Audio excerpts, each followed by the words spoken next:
오늘 뉴스파이터는 모두 5분과 함께 하겠습니다. 어서 오십시오. 안녕하십니까. 안녕하세요. 자, 여러분과 함께하는 뉴스파이터 첫 번째 얘기부터 풀어보겠습니다. 요즘은요, 경찰에 잡혀간 이유도 달라졌습니다. 김기혁 아나운서. 예, 이 한 부부 신혼여행을 경찰서로 가게 됐습니다. 바로 남아공에서 있었던 일인데요. 해당 영상을 보면서 설명을 드리겠습니다. 네, 정장 차림의 남성이 드레스를 입은 여성을 이 경찰차 밴 뒷자리에 태웁니다. 어허. 자, 이게 무슨 상황일까요? 네. 남아공에서 결혼식을 치르던 이 부부. 어허. 자, 코로나19 때문에 이런 집회라든지 모임이 금지되어 있는데 이게 경찰의 신고로 이어진 겁니다. 이 하객들도 모여 있었고요. 네. 목사가 또 주례를 보고 있었고요. 아, 그래요? 이 부부까지 경찰서로 연행이 된 상황입니다. 하하.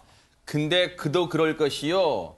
지금 아프리카도 코로나19 확산세가 심상치 않은데 그중에 제일 많은 확진자가 바로 나온 곳이 남아공이랍니다. 그래서 지금 아주 강도 높은 사회적 거리두기를 남아공에 하고 있는데 그러다 보니까 저렇게 모이지 말라고 했는데 결혼식 때문에 올 수밖에 없잖아요. 어쨌든 저렇게 연행되는 이 상황을 맞이했다고 합니다. 글쎄요, 신혼 첫 출발을 경찰차 밴 타고 가는 기분 신랑 신부가 과히 좋지는 않을 거예요. 그런데 경찰이 출동한 곳이 또 있다고 합니다. 김기혁 아나운서. 네, 이번에는 우크라이나에서 일어난 일입니다. 강에서 바캉스를 즐기는 듯한 이 남성의 영상을 보면서 설명을 해드리겠습니다. 네, 여유롭게 혼자서 이 강을 전세 낸 듯이 유유자적 진짜 아무도 없네요. 네, 수영을 하고 있는데 이 강변에 검은색 복장의 남성들이 점점 모여들기 시작하죠. 혹시 물 속에서 실내한 거예요? 그거는 잡을 수가 없겠죠. 네. 예, 이 남성들 과연 누굴까요? 바로 경찰입니다. 한쪽에서는 카메라를 들고 촬영을 하기도 하는데 네. 이 남성 몸이 좋습니다, 아주. 네. 예. 근데 네네 말씀하세요. 예, 알겠다 하면서 나와라 하는 이제 그 신호에 맞춰서 이 남성이 나와서 결국에는 경찰이 연행이 되는데요. 네, 나올 듯 말 듯 하네요. 나올 듯 말 듯. 네. 예, 약간 아하. 좀 불만이 있는 듯한 그런 표정으로 오케이 갑시다. 그래 가요. 하면서 경찰차로 가는 모습입니다. 이 남성은요. 네. 자가격리 이 조치를 받았는데 네. 그것을 어기고 나와서 강에서 혼자 이렇게 유유자적한 시간을 보내다가 네. 신고를 받고 경찰이 출동을 해서 체포가 된 것입니다. 어쨌든 자가격리 지침은 대한민국뿐만 아니라요. 외국에서도 자가격리 지침을 어기면 저렇게 처벌을 받을 수밖에 없다는 걸 여실히 보여주는 영상이었습니다. 그런데 이번에는요. 바다 건너 미국의 상황으로 가보도록 하겠습니다. 장혜찬 평론가님. 네, 뉴욕 항구에는 엄청난 규모의 병원선이 등장해서 화제를 모으고 있습니다. 네. 이게 컴포트호라고 하는 바다 위의 종합병원으로 불리는 것인데요. 규모를 간단히 설명드리면 7만 톤급 크기이고요. 네. 축구장 4개의 크기, 진짜 크네요, 저기. 건물 10층 높이라고 합니다. 네. 또 좀 더 자세히 설명드리면 네. 병동이 15개가 저 안에 있고요. 네. 병상은 무려 1000개 규모이고 네. 중환자실 80실 그리고 수술실 12개가 있어서 네. 이 컴포트호와 미국 내 다른 병원을 비교해 봤을 때도 미국에서 4손가락 안에 드는 네. 그러한 규모의 병원선이라고 하는데요. 아하. 이 컴포트호가 뉴욕에 오는 것을 많은 시민들이 반기고 있고요. 네. 트럼프 대통령 또한 컴포트호의 뉴욕 이 구호 활동에 대해서 공개적으로 언급하면서 네. 지지를 보내고 있습니다. 지금 조금 전에 나왔던 이 병원선은 머시호입니다. 왜냐하면 지금 미 해군이 보유한 병원선은 2대가 있어요. 2척이 있는데 미국 본토를 중심으로 봤을 때 왼쪽 태평양 쪽 로스앤젤레스 쪽은 머시호가 하고요. 동부 쪽 워싱턴 이런 쪽 뉴욕 이런 쪽은 컴포트호가 맡은데 조금 전에 그림은 이제 머시호가 나왔어요. 어쨌든 둘 다 해군이 보유한 병원선이에요. 지금 저건 이제 컴포트호입니다. 저기 써 있죠. 컴포트호인데 일단 높이가요. 한 10층 높이, 병상이 1000개. 그런데 정말로 규모가 장난이 아닙니다. 그런데 김지혜 변호사님, 저는 그때 기억나는 거 트럼프 대통령이 저 병원을 향해서 거수경례까지 했던 모습이 생각납니다. 네, 그 사진이 공개가 됐죠. 도널드 트럼프 미국 대통령이요. 이 버지니아주 노폭에서 열린 컴포트호 출항식에 참석을 해서 거수 경례를 하는 그런 한 장의 사진이 공개가 됐습니다. 네. 이날 이제 컴포트호가 그 코로나19 사태 지원을 위해 이 노퍽 해군 기지에서 뉴욕을 향해서 이제 출발을 하는 그런 장면이었는데요. 네. 도널드 트럼프 미국 대통령이 그동안 이제 코로나19 대처에 관해서 별 관심을 보이고 있지 않다가 네. 지난 4일 날 이런 이야기를 했죠. 이번 주와 다음 주 사이가 가장 힘든 주가 될 아하. 것이다. 네. 근데 뭐 전문가들 입장에서는 과연 이번 주와 다음 주만 힘들 것이냐, 라는 그런 반문이 제기되기도 하는데요. 네. 어쨌든 미국 내 그 코로나 진앙지로 알려진 그 뉴욕주에 지금 1,000명 정도의 군 의료진을 보내서 적극 진화에 나서고 있습니다. 저 컴포트함과 머시호는요 쌍둥이 병원선으로 불리는데요. 거의 규모가 거의 비슷합니다. 앞서 말씀드렸죠. 10층 높이인데 정말로 뭐 어마어마합니다. 거기에요. 축구장 4개 정도의 규모랍니다. 그런데 저게 원래는 저 병원선이 뭐였냐? 원래 유조선 그 탱크 있죠? 기름을 쓰는 탱크 유조선 그 용도로 만들었는데 나중에 병원선으로 개조를 했대요. 그런데 저 머시함과 그냥 컴포트함이 평소에 그냥 머물고 있냐? 아닙니다. 저 병원선도요. 이 전쟁에 참전을 했어요. 걸프전 뭐 이런 데 다 참전을 했던 산전수전 다 겪은 병원선인데 이번에 코로나19 사태가 확산됨에 따라서 트럼프 대통령이 긴급하게 지시를 해서 양쪽으로 한 대씩 미국 본토에 투입이 됐습니다. 그런데 하재근 평론가님. 예. 그런데 저 병원선이 규모가 1,000명 정도의 병상이 갖춘 병원선이라면 코로나19 사태에 많은 도움이 되겠네요, 저 병원선이요. 그러니까 일단 코로나19 양성 판정 받은 사람은 절대로 여기에 탈 수가 없습니다. 왜요? 그러니까 코로나19 환자를 위한 병원선이 아니라 아. 그렇지 않은 일반 환자를 위한 병원선인데 그러니까 아마도 이 사태 초기에 일본 크루즈선에서 네. 이 배라는 배의 구조 자체가 뭐 바이러스의 배양 접시 역할을 한다. 밀폐됐죠. 구조가. 네. 그것 때문에 굉장히 조심하는 것 같고 네. 그래서 배 안에 코로나19 환자가 타게 되면 그 안에서 확산될 수 있다. 그 부분을 조심하는 것 같은데 그래서 최근에 이제 의료 붕괴 이야기가 많이 나오니까 코로나19로 인해서 다른 일반 질환자들이 치료를 못 받게 되는데 그들을 받아야 되는 거 아니냐. 그런 생각을 한 것 같습니다. 아하. 근데 문제가 여기 네. 군 병원선이잖아요. 네. 원래 전쟁터를 누비는 건데 그렇죠. 전쟁터에서 군인들이 외상 환자들, 총탄을 맞는다거나 그런 환자들 위주로 좀 설계가 된 거잖아요. 네. 그러다 보니까 코로나19뿐만이 아니라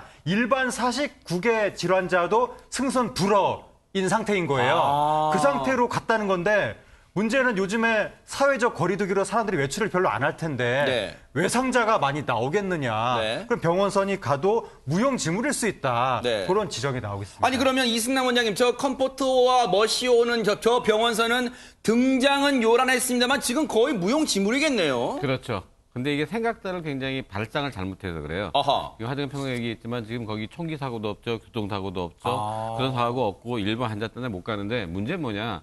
이게 그때 한 크루즈랑 완전히 환경이 다른 거예요. 그때 왜 그러냐. 밀폐된 공간에 코로나 환자가 있는지 없는지를 모르고 했기 때문에 전부 다 번진 거지. 지금은 반대로 미국의 그 배는요. 굉장히 최고급 시설을 다 갖추고 있어요. 아하. 최고의 기술도 다 있고 병실부터 1,000개 있고 중환자실이 80개 있다고 그랬잖아요. 반대로 의료진이 잘해서 코로나 환자를 격리하기 가장 좋은 장소가 딱 한 가지. 이동식 음압실만 갖추면 딱 됩니다. 저기에 딱 한 가지 부족하다면 이동식 음압병실만 있다면 최고의 병원이 될 텐데 일단 그 부분이 아쉽다는 거예요. 그러면 아니 김경환 아나운서 그러면 네. 실제로 지금 저 컴포트나 머시호 저 병원선에는 환자가 거의 없어요 지금? 뉴욕타임즈에서는 이제 비난을 한 것이 이 병원선에 이 엄청난 규모의 병원선에 환자는 달랑 3명뿐이다 아하. 라면서 우롱을 이제 했습니다. 네. 아니 병상이 1,000개가 있는데 그게 텅텅 비어 있고 지금 그 선원을 비롯해서 여기에 의료진들 다 합치면 1,200명이 있는데 네. 그 이 1,200명도 다 놀고 있다라면서 비난을 했습니다. 네. 근데 어쨌든 근데 이제 여기에 대해서 해군이 해명을 하면서 나섰습니다. 네. 3명이 아니라 20명이다. 근데 이제 뭐 3명이나 20명이나 이제 큰 차이가 없기 때문에 대박 사건, 네. 여기에서 또 한 번 더 이제 비난을 받았고요. 이야, 네. 자, 여론이 악화되니까 이제 해군에서는 그렇다면은 이 컴포트홀을 코로나19 환자들이 좀 이용할 수 있게끔 그렇게 좀 절차를 간소화하든지 그런 방향으로 한번 바꿔보겠다라는 뜻을 또 전달했다고 합니다. 저게 컴포토가 뉴욕의 허드슨강에 이제 쫙 따라 올라올 때요. 많은 뉴욕 시민들이 지금 뉴욕도 지금 사회적 거리두기를 강력하게 하고 있는데 그럼에도 불구하고 저 병원선 보려고 다 몰려들었대요. 그런데 지금 저렇게 무용지물입니다. 이승남 원장님. 네, 아까 얘기했을 때 이게 뭐 그 해군 쪽에서는 중환자, 외상 환자 전문이라고 그랬잖아요. 그것도 또 발상이 잘못된 거예요. 왜? 여기에 대한 전문가만 한 몇 명 파견하면 그분들이 다 의사들을 컨트롤해 줄 수가 있어요. 그러겠네요. 그러니까 뉴욕에 지금 병사하고 다 얼마나 많이 모자란데요. 맞아요. 이거를 잘 활용하면 뉴욕 환자들 갖다가 중환자를 갖다 많이 생명을 구할 수가 있습니다. 그러네요. 정말로 아마 미국도 이제 그런 발상의 전환을 할 것 같습니다. 자, 그런데요.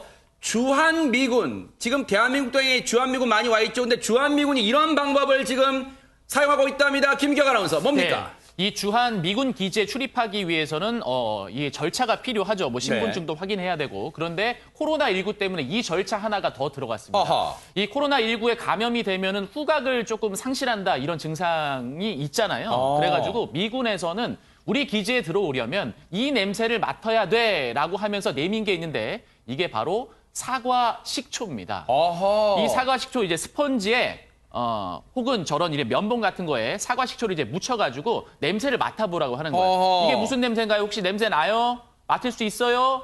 맡을 수 있다면 통과고요. 못 맡는다. 그러면은 여기서 더 이제 강화된 검사를 해서 들여보내거나 혹은 돌려보내는 것이죠. 아니, 장해찬 평론가님, 뭐 주한미군 기지 정문 앞에서 뭐 시식회 하는 거예요? 왜 갑자기 식초가 등장한 거예요? 결국에는 코로나19 환자들을 감별하기 위해서인데 아하. 코로나19를 앓게 되면 후각을 상실할 가능성이 많다는 연구 보고서들이 나왔기 때문입니다.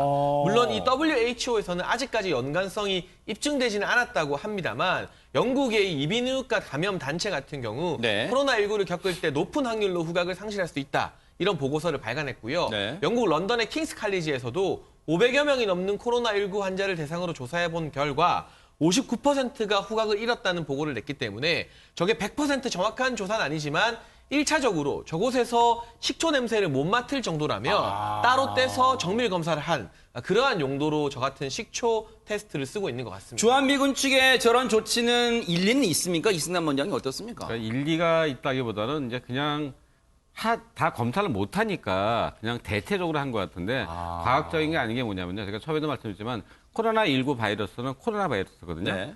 감기 환자의 30%가 다 코로나 바이러스예요. 그러니까 그게 변형이 돼서 문제가 된 거거든요. 그래서 그러니까 신종이란 말이고. 그래서 신종이에요. 변형이 돼서 문제가 되는 네. 건데 감기 환자도 감기 걸리면 후각 있고 미각 잃어요. 감기 걸리면 밥맛 떨어지잖아요. 맞아요. 냄새도 못 밥맛 맡고. 없어요, 진짜. 네. 그래서 중요한 건 이거는 그냥 이슈로 하는 건데 더 중요한 거는 열을 체크하고 증상을 갖다 물어보는 게 더 중요합니다. 아, 정말로. 아니, 그렇다면 굳이 이걸 말하면요. 하재근 평론가님. 네. 코로나19 국면에서 인포데믹이라고 할 수 있어요? 가짜 일종의 정보? 가짜뉴스라고 할 수 있을지는 모르겠는데 뭔가 좀 이해가 안 됩니다. 어허. 그러니까 식초 냄새를 맡지 못하는 사람은 추가 검사를 한다는 거거든요. 네. 그러면 식초 냄새를 맡은 사람은 검사를 안 한다는 이야기인가? 증상이 있어도 그냥 통과한다는 좀 얘기인가? 이해가 안 되는 거죠. 그 무증상 감염자도 있다고 하는데 그러니까요, 맞아요. 왜 이런 식으로 하는지 이해가 안 되고 그 다른 외국 같으면 검사 키트가 없어서 어쩔 수 없이 이렇게 하는 건가라고 생각을 할 수도 있는데 주한미군은 한국에 있잖아요. 네. 우리나라 검사 키트가 많은 나라인데 네. 왜 이런 식의 그러니까요. 방식을 쓰는지 이해는 되지 않습니다. 100번 양보지 이해는 돼요. 최근에 지금 주한미군이 잇따라 확진자가 나와서 지금 이 주한미군 입장에서는 최소한의 일단 안전장치를 추가한 거 아니냐라는 생각도 해보는데 어쨌든 조금 더 의학적인, 과학적인 방법을 좀 도입해보면 어떨까 이런 생각도 해봅니다. 그런데요, 코로나19의 어떤 이른바 코로나불 우울증, 우울감을 극복하기 위해서 뭔가 도전하는 게 많잖아요, 김기혁 아나운서. 네, 맞습니다. 뭐 예전에 보여드렸듯이 격파 챌린지도 있었고, 뭐 홈 트레이닝 챌린지도 있었고, 네. 그리고 또 이 챌린지가 하나 등장을 했습니다. 아하. 요즘 코로나19 때문에 없어진 게 뭐가 있죠? 바로 입학식, 아하. 졸업식, 맞아요. 네, 결혼식도 미루고 있는 상황입니다. 네. 여기에서 항상 등장하는 것 바로 꽃이죠. 네. 이런 부케라든지 아니면 꽃다발 많이 선물을 하시는데 이 행사들이 다 없어지다 보니까 화훼 농가가 울상입니다. 세상에. 네, 그래서 농림축산식품부에서는 부케 챌린지라고 해가지고 네. 이 자발적 재능 기부와 동참으로 SNS에서 서로에게 꽃을 전달하는 그런 릴레이를 진행하고 있다고 합니다. 네. 아니 그러면 실제 이 부캐 챌린지는 혹시 우리가 많이 알고 있는 연예인들도 동참할지 궁금한데요. 관련 영상 보시고 이어가 보도록 하겠습니다. 화훼 농가가 요즘 많이 힘들대요. 그래서 꽃 보내주는 약간 릴레이를 지금 하고 있는데 꽃다발 좀 예쁘게 만들어서 우리 또 찌양처럼 화훼 농가 살리기에 좀 동참을 해볼까 합니다. 바로 드리러 가겠습니다.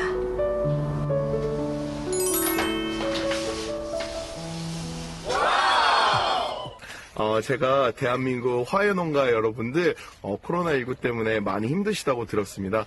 화훼농가 살리기, 그다음에 우리 꽃 사랑하기 캠페인에 참여하게 돼서 큰 영광으로 생각하고 있습니다. 대한민국 화이팅! 화훼농가 화이팅! 단순히 연예인분들이 어떤 즐거움을 드리기 위해서 한다는 것도 있지만요. 지금 앞서 좋은 얘기 많이 나왔죠. 화훼 농가분들이요. 정말 지금 어려움을 겪고 있습니다. 그분들에게 조금이나마 힘이 되고자 하는 취지도 담겨 있습니다. 그런데 김지혜 변호사님, 사실 코로나19 극복을 위해서 자발적으로 참여하고 계신 분들이 참 많다고 하세요. 네, 이 공익적 차원의 릴레이 체인지가 이어지고 있는데요. 그중에서 레몬 챌린지라는 것이 있습니다. 어허. 그러니까 깨끗하게 씻은 레몬 한 개를 먹은 다음에 19만 원을 이제 그 자선단체에 기부를 하고 그 다음으로 할 사람을 이제 3명을 지목을 하는 이제 그런 챌린지고요. 네. 그리고 또 정작 화훼 농가만 어려운 건 아니죠. 강원도 감자 농가들도 굉장히 어렵다고 합니다. 그래서 이제 이 포테이토와 티켓팅을 합성을 해서 포켓팅 릴레이도 있는데요. 이건 네. 소셜 네트워크에다가 그 감자를 시켜가지고요. 네, 이 배달된 감자나 이 감자로 만든 요리 같은 것들을 SNS에 이제 올리면서 서로 이렇게 릴레이를 이어가는 그런 방식입니다. 네. 아마 레몬 깨끗이 씻어서 먹고 19만 원은 아마 코로나19 그 19라는 의미를 좀 담은 것 같습니다. 그런데요. 이렇게 도전하는 챌린지에 나서는 분들 중에 자신의 재능 기부를 하시는 분도 계세요. 김기영 아나운서. 예, 집안에만 계시는 분들이 많기 때문에 아마 이 영상을 올린 것 같습니다. 바로 셀럽인 조수미 씨의 영상인데요. 네. 이제 본인의 SNS에 이런 글귀와 함께 영상을 올렸습니다. 이 소프라노인 이 조수미 씨가 피아노를 치면서 아베 마리아를 부르는 영상인데 네. 여기 이제 코로나19 때문에 너무나 힘들어하는 그런 이제 국민들을 위해서 응원을 하고 또 힘을 북돋아주기 위해서 이런 영상을 올리게 됐다라는 글의 취지도 올렸습니다. 네. 조수미 씨의 목소리 육성 한번 실제로 들어보시고 이어가 보도록 하겠습니다.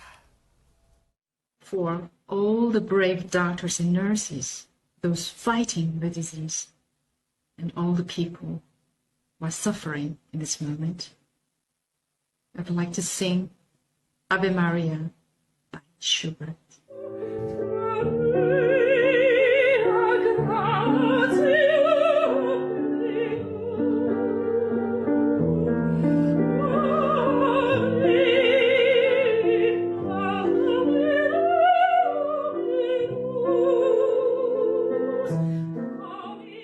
네, 조수미 씨 영어 중에 아베 마리아는 확실히 들렸네요. 네, 저렇게 또 재능 기부를 통해서 코로나19로 그 우울해하시는 분들에게 힘을 주셨습니다. 정말 감사드리고요. 그런데 영국의 상황도 심상치가 않아요. 그래서 영국의 상징적인 자리에 있는 분이죠. 영국의 엘리자베스 2세 여왕이 대국민 특별 메시지를 밝혔다는데요. 관련 내용 들어보시고 이어가 보도록 하겠습니다. I'm speaking to you at what I know is an increasingly challenging time. A time of disruption in the life of our country. A disruption that has brought grief to some, financial difficulties to many, and enormous changes to the daily lives of us all. Together we are tackling this disease. And I want to reassure you that if we remain united and resolute, then we will overcome it. I hope in the years to come, everyone will be able to take pride in how they responded to this challenge. And those who come after us will say the Britons of this generation were as strong as any.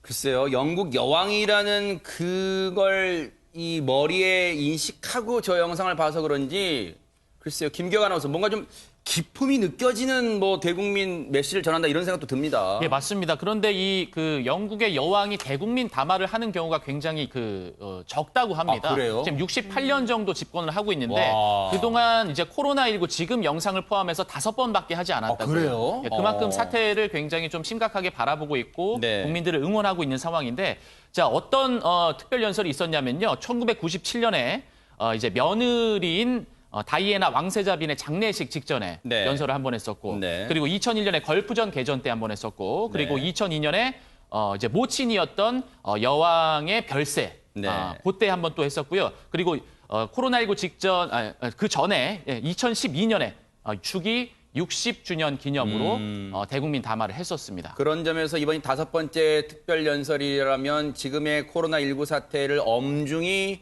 이 왕실도 인식하고 있다 이런 생각도 해봅니다. 그런데 참고로 엘리자베스 2세 여왕의 올해 나이가 93이랍니다. 그런데 지금 저 말씀하시는 거 보면 참 정정하죠. 그러면서 많은 국민들도 희망을 얻었고요. 그리고 여왕의 품격, 여왕의 클래스를 보여줬다 이런 평가가 영국 내에서는 언론들이 극찬을 내놓고 있다고 합니다. 그런데요. 여왕께서 엘리자베스 2세 여왕이 저렇게 직접 나설 수밖에 없는 이유가 지금 영국의 총리 코로나19로 지금 이 상황이 안 좋습니다. 관련 내용 들어보시고 이어가 보도록 하겠습니다. Which is that I've developed mild symptoms of the coronavirus. That's to say, a temperature and a persistent cough. And on the advice of the chief medical officer, I've taken a test that has come out positive. So I am working from home. I'm self-isolating. Hi, folks. Quick update from me on the campaign against coronavirus. First of all, in my own case, although I'm feeling better and I've done my 7 days of isolation, alas, I still have one of the symptoms, a minor symptom of I still have a temperature, and so in accordance with government advice, kids in the household, everybody may be getting a bit stir crazy, and there may be just a temptation to get out there, hang out, and start to break the regulations. And I just urge you not to do that. Please, please stick with the guidance now. 김지혜 변호사님, 지금 영국인들도 많이들 걱정할 거예요. 그런데 지금 존슨 총리 본인 얘기가 지금 일주일이 지나도 열이 계속 있다고 해서 그 얘기를 듣고 봐서 그런지 몰라도 지난달 28일 얼굴과 지금 지난 3일 얼굴을 비교해보면 지금 많이 수척해 됐다는 이런 생각도 듭니다. 네, 그래도 3일에는 지금 말도 잘하고 비교적 괜찮은 모습인데 그 이후에 좀 증상이 악화됐다라는 소식이 들려오고 있습니다. 5일 저녁에 그러니까 굉장히 기침과 고열 증세 때문에 그 런던의 세인트 토머스 병원에 입원을 했는데요. 6일 오전부터 갑자기 상황이 악화되기 시작했고 그래서 6일 저녁 7시경에 결국 중환자실로 옮겨졌다고 합니다. 네. 현재 이 존슨 총리가 도미닉 라브 외무장관에게 이 총리 대행을 맡긴 상황이라고 합니다. 네. 어쨌든요, 지금 이제 영국도 저런 상황이다 보니까 이제 바짝 긴장할 수밖에 없고요. 지금 우리 상황도 마찬가지예요. 지금 사회적 거리두기가 지금 지난 주말, 그러니까 엊그제죠. 엊그제 주말에 지금 많은 사람들이 들로 산으로 나왔다. 지금 사회적 거리두기가 느슨해졌다. 이런 말이 벌써 나오고 있습니다. 김기혁 아나운서. 예, 지난 주말만 보더라도 한강시민공원에 가면 정말 많은 사람들이 나들이를 나온 것을 볼 수 있었습니다.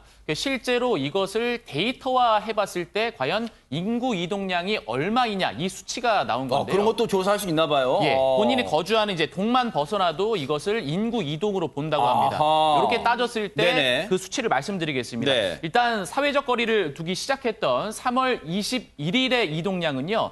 1,325만 명이었고요. 그리고 2주 전 주말 3월 28일은 1,302만 명이었습니다. 조금 줄었죠. 그러네요. 그런데요. 지난 4일 토요일이었습니다.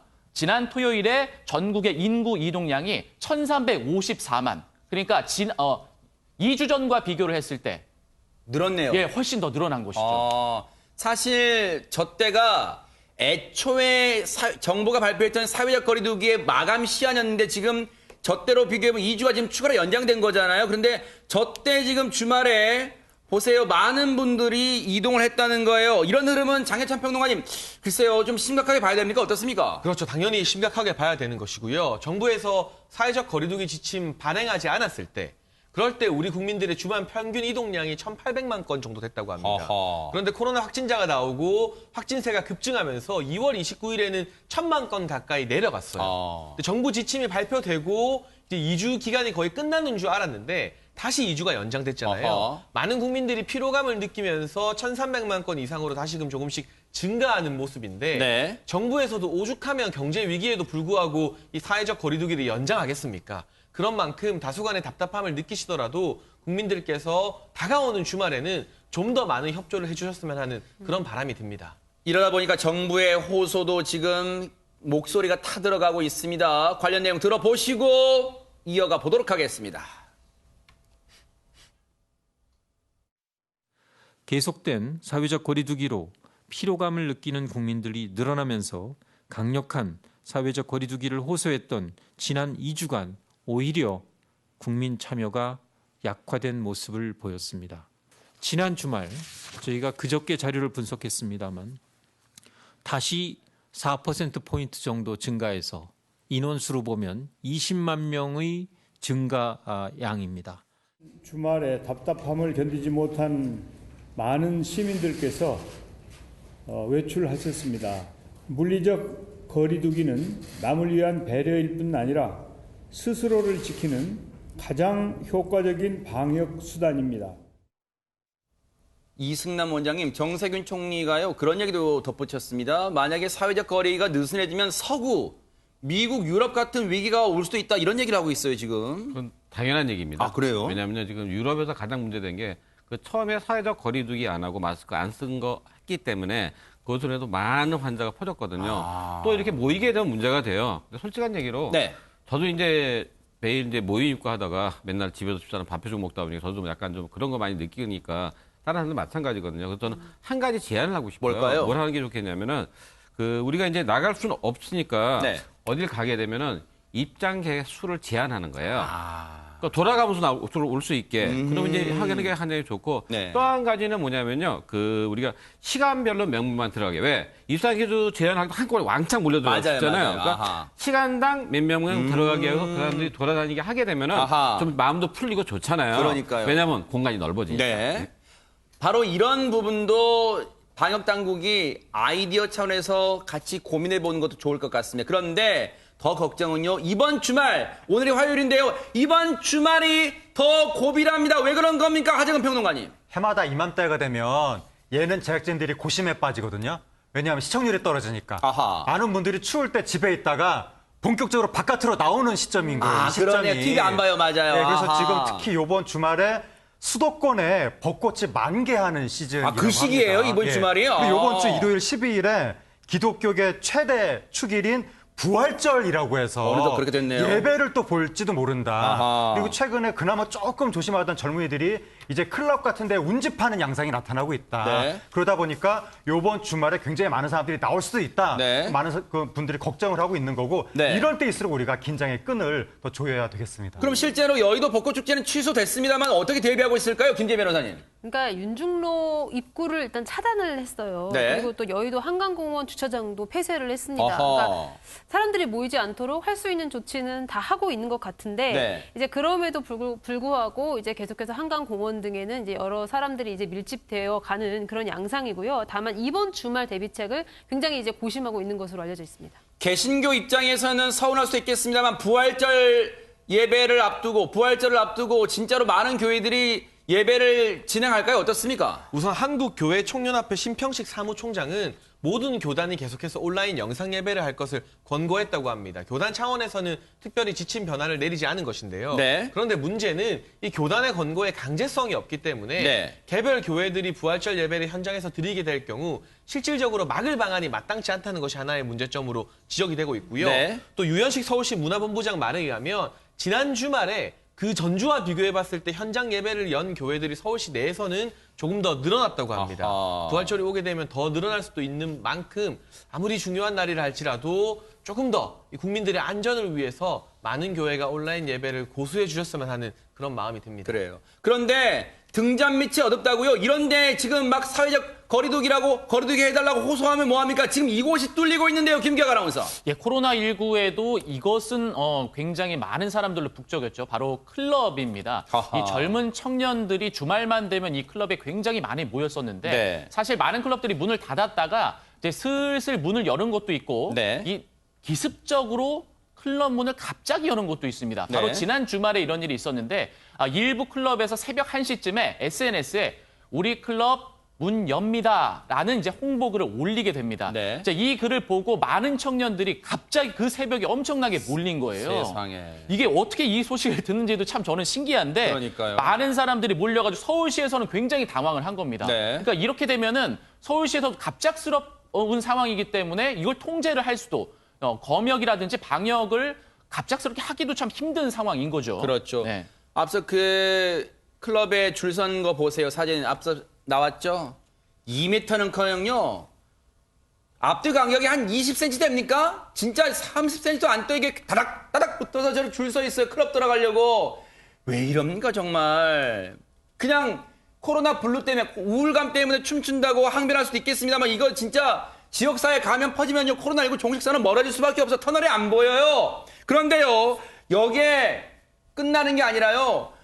SNS에 이런 자랑 아닌 자랑을 하는 경우도 있다고 합니다. 하재근 평론가님, 이거 뭡니까? 요즘에 일부 젊은이들이 SNS에 자기가 집 바깥으로 나왔다, 외출했다, 그걸 자랑하면서 인증하는 일종의 놀이 같은 게 생기고 있다고 하는 건데 아하. 해시태그를 네. 사회적 거리두기 실패, 아예 제목을 그렇게 두는 거예요? 사회적 거리두기 실패했다. 아하. 내가 거리두기를 깼다라고 네. 하면서 이렇게 집 바깥으로 나왔다. 이렇게 인증을 한다고 하는데 네. 이게 하나의 놀이로 퍼지게 되면 요즘에 젊은 세대가 저런 인증 놀이 굉장히 민감하거든요. 너도 나도 따라하게 되면 굉장히 이거는 사회적으로 위험해질 수 있습니다. 이거는요, 김지혜 변호사님, 우리가 늘 어이가 없는 게 뭔가 시킨 대로 말 잘 듣는 사람만 손해보고 피해보고 그런 느낌, 나만 바보 되는 거야 이런 생각하실 거예요. 그러니까 힘도 빠지고 화도 날 것 같아요. 예. 그래서 저거는 사실은 불가피한 외출이 아니기 때문에 그 실패가 아니라 위반이라고 하는 것이 맞는 아하, 거죠. 예. 네.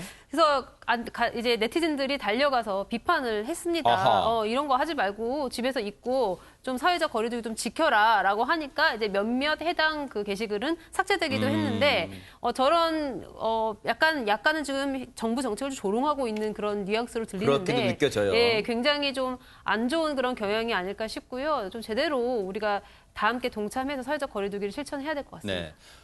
그 좋은 머리를요, 여러분들의 좋은 머리를 약간 삐딱한 쪽으로 하지 말고요. 정말로 이 사회적 거리두기를 지키면서도 기발한 아이디어를 내보는 그런 쪽으로 한번 활용해 보세요. 그러기를 권장합니다. 그런데 사회적 거리두기 엄격하게 진짜로 이분들은 지켜야 되는데 자가격리를 위반하는 사례가 계속해서 보고가 되고 있습니다. 김기혁 아나운서. 예, 많은 분들이 알고 계시듯이 해외에서 들어온 내국인이든 외국인이든 해외에서 일단 들어왔다고 하면 2주간 자가격리 기간을 가져야 됩니다. 네. 그런데 이거를 위반하는 사례가 점점 늘어나고 있는데 지난달 29일에 유럽에서 20대 남성이 우리나라로 입국을 했습니다. 네. 경남 산청군에 거주를 하고 있다고 하는데요. 네. 그렇다면은 일단 2주 동안 격리를 해야 되는데 지난 4일 토요일이죠. 저녁 네. 7시쯤에 저녁을 먹으러 인근 식당으로 나옵니다. 세상에. 그리고 나서 친구들 7명과 함께 자정까지 또 5시간 동안 술을 마셨다고 합니다. 그래서 좀 비난을 받고 있어요. 아니,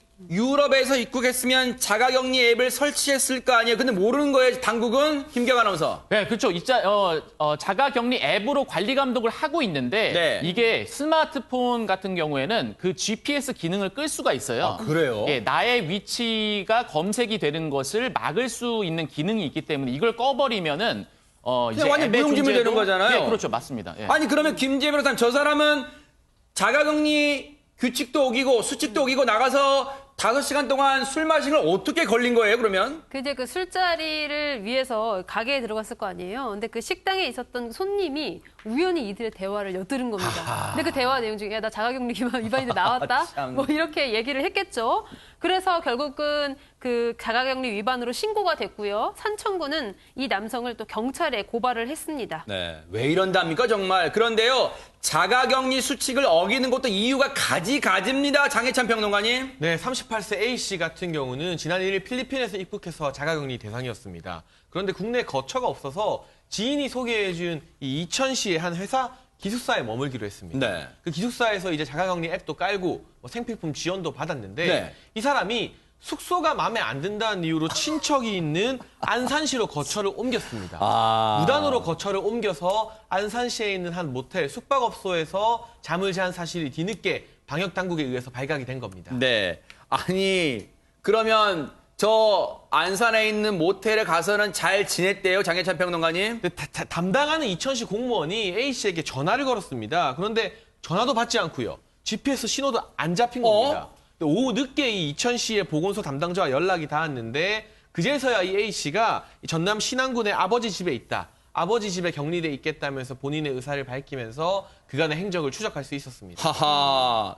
이천 찍고 안산 찍고 뭐 신안 간 거예요? 아니 근데 이승남 원장님 자가격리자가 무슨 그 관광 온 거예요? 숙소가 마음에 안 들다고 옮긴다는 게 이게 말이나 됩니까? 그러니까 그 자기 인식이 안 됐고 문제는 뭐냐면요. 이런 사람이 진짜 자기가 갑갑할 경우에는 미리 공무원한테 연락을 해서 담당 또 나가 이렇게 옮기고 싶다 하면 그때 옮길 때 자기 차를 가든지 아니면 아버지가 와서 가면 되는데 이 사람 중간에 또 딴 차를 타고 갔을 거 아니에요. 아하. 그럼 그 간 데다가 또 자기 만약에 무증상 감염자면 거기다 또 감염을 시킬 수가 있잖아요. 아. 문제가 큽니다. 그러니까요. 그때도 말씀드렸지만, 네. 어저께도 말씀드렸지만은 알바생을 쓰든지 누구 사든지 바로 옆에 있는 이웃에다가 그 사람을 감시하게 하는 체제가 꼭 필요할 것 같습니다. 그러니까요.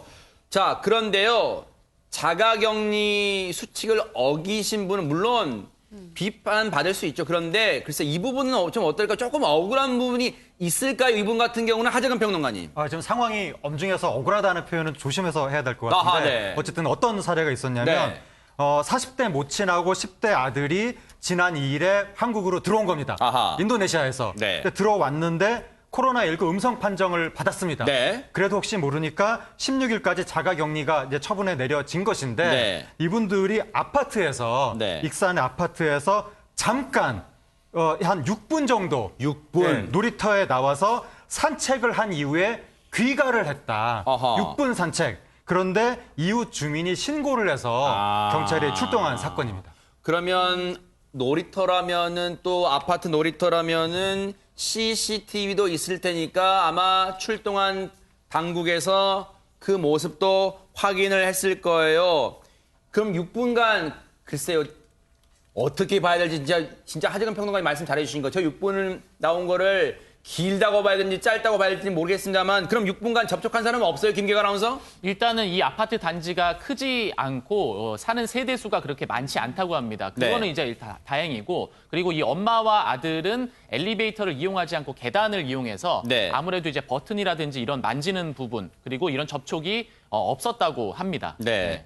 일단은 그러면 6분을 어겨도 어긴 건 어긴 거잖아요. 김지혜 변호사님. 네, 그렇습니다. 이 감염병 예방 및 관리에 관한 법률이 최근에 굉장히 강화가 됐습니다. 그 전에는 이제 1인당 벌금 300만 원까지 가능했었는데 이제는 1년 이하의 징역 또는 1천만 원 이하의 벌금으로 처벌 수위가 대폭 높아졌는데요. 아무래도 이제 그렇게 자가격리 위반을 한 그게 6분밖에 안 되기 때문에 이제 뭔가 조금 감형의 여지는 있기는 하지만 그래도 처벌의 대상은 분명히 되는 것 같습니다. 네.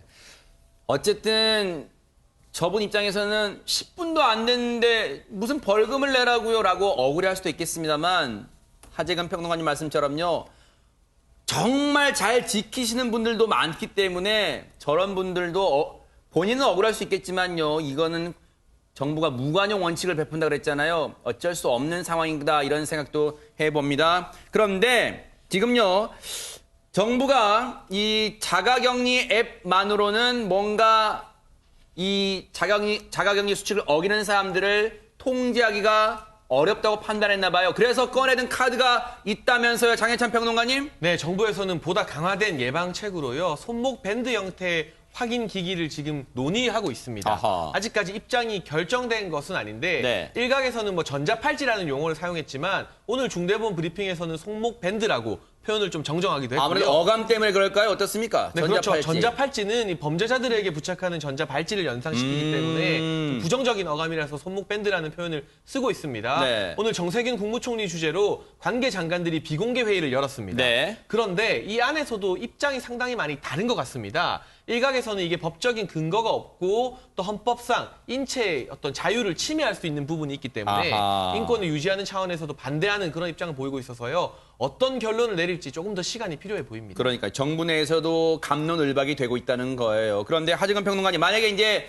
아직은 검토 단계입니다만 혹여라도 손목 밴드가 자가격리 상태를 통제하는 데 도입이 된다면 이게 어떤 원리로 작용하는 거예요, 그러면? 그 휴대폰하고 이 밴드가 한 20m 정도 이상 떨어지면 신호가 간다는 거죠. 그러니까 일부 분들이 휴대폰을 놔두고 몸만 외출하잖아요, 밖으로 그죠? 나가는 경우가 있다 보니까 그때 밴드를 차고 있으면 외출하는 순간 경보음이 울리지 않겠느냐. 그런 원리입니다. 이게 휴대전화, 이게 자가격리 앱이 깔린 휴대전화와 손목밴드가 연동형으로 움직인다는 얘기인데, 아니 그러면 김재희 변호사님, 제가 나쁜 쪽으로 하면 생각이 드는지 모르겠지만요, 이 손목밴드를 훼손, 즉 자르면 무용지물 되는 거 아니에요? 어떻습니까? 그러니까 뭐 성범죄자들한테 이제 채우는 뭐 전자발찌 같은 경우에는 이제 그걸 훼손하는 즉시 그것 나름대로 새로운 범죄가 되는데, 이 손목밴드는 사실 우리가 죄를 질렀다고 채우는 것은 아니기 때문에 아하. 이거를 잘라버렸다고 해도 지금 처벌하기는 좀 곤란한 그런 상황인 것 같고요. 네. 이게 자가격리를 위반하지 않은 채 그냥 집에서 손목밴드 답답하다라고 이렇게 자른 경우에는 사실상은 처벌할 수 있는 조항이 없습니다. 네. 근데 이게 실제로요, 대한민국에서만 처음 도입하느냐? 그건 아닙니다. 김경환 아나운서, 실제로 손목밴드, 뭐 어감 때문에 이제 손목밴드라고 방역당국은 했다는 거예요. 손목밴드를 실제 도입하고 있는 나라가 있어요? 예, 홍콩에서는 해외에서 이제 입국하는 그런 내외 국민을 대상으로 네. 이 손목 밴드를 착용하도록 하고 있습니다. 네. 2주 동안요. 그러면서 이들이 이제 자가격리를 어기는지 아닌지 검사를 일일이 하고 있는 것이죠. 네.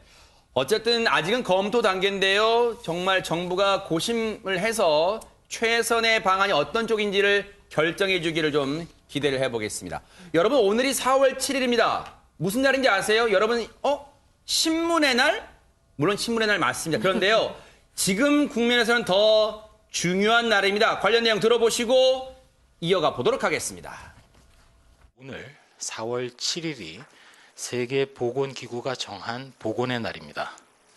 보건의 날을 맞아서 특별히 코로나19 사망자들을 추모하는 묵념의 시간을 전 직원이 참여한 가운데 가졌습니다.